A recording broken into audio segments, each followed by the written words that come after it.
আসসালামু আলাইকুম ওয়া রাহমাতুল্লাহি ওয়া বারাকাতুহু।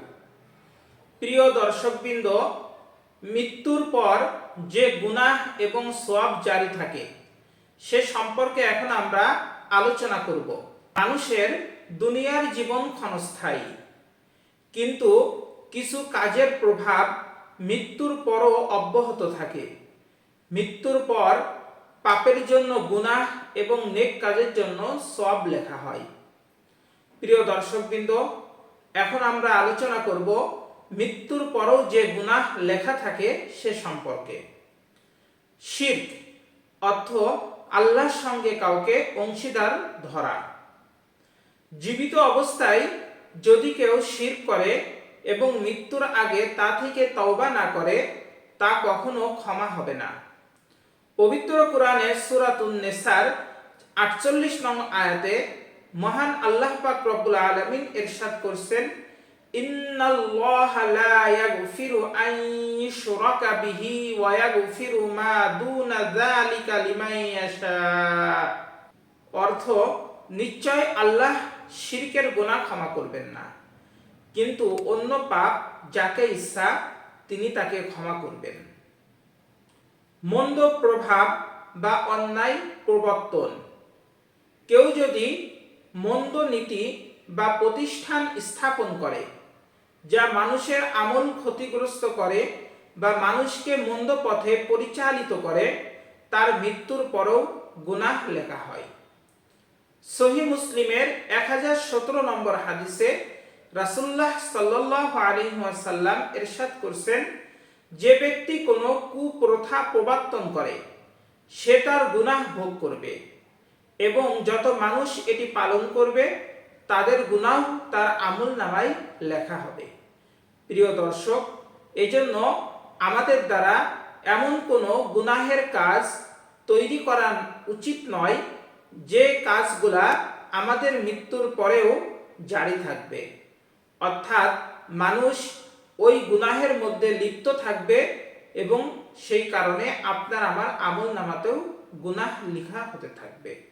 তাই আসুন আমরা এমন কোনো মন্দ নীতি বা প্রতিষ্ঠান স্থাপন না করি যেটা থেকে মানুষ গুনাহের জন্য কাজ করতে থাকবে।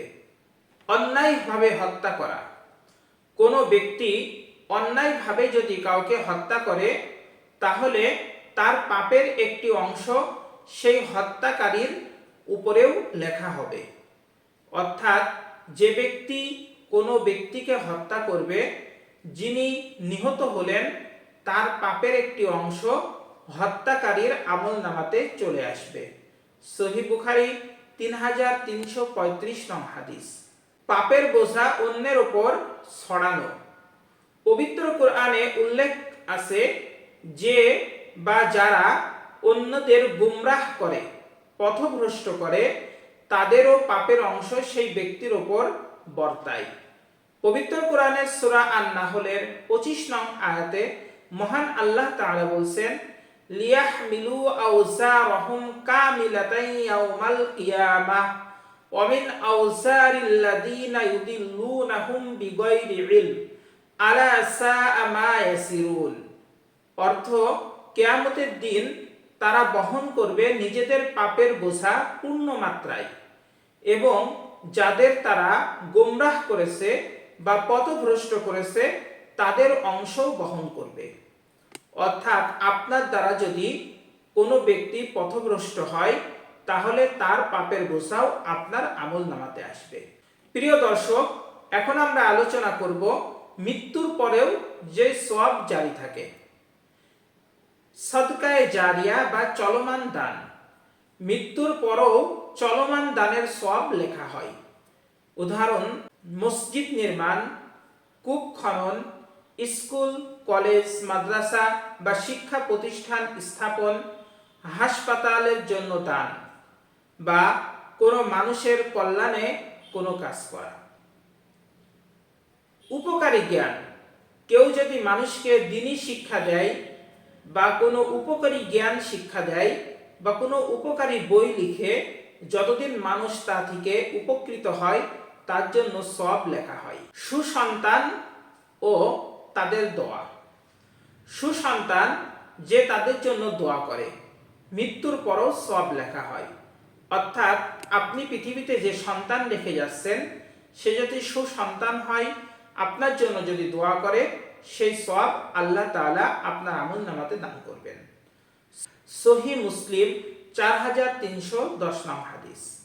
উত্তম পন্থা প্রবর্তন।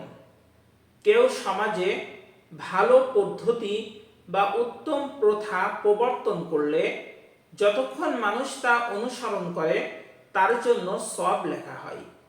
সহিহ মুসলিম 1017 নং হাদিস।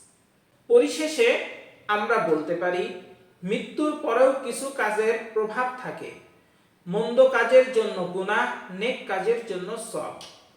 বড় পাপ যেমন শিরক, অন্যায়ভাবে হত্যা করা, মন্দ প্রভাব মৃত্যুর পরেও যেমন লিখিত থাকে, অনুরূপভাবে সদকায়ে জারিয়া, উপকারী জ্ঞান, সুসন্তানদের দোয়া এবং উত্তম নীতি প্রবর্তন মৃত্যুর পরেও সওয়াব বহন করে। আমাদের উচিত জীবিত অবস্থায় ভালো কাজ করে যাওয়া এবং মন্দ থেকে দূরে থাকা।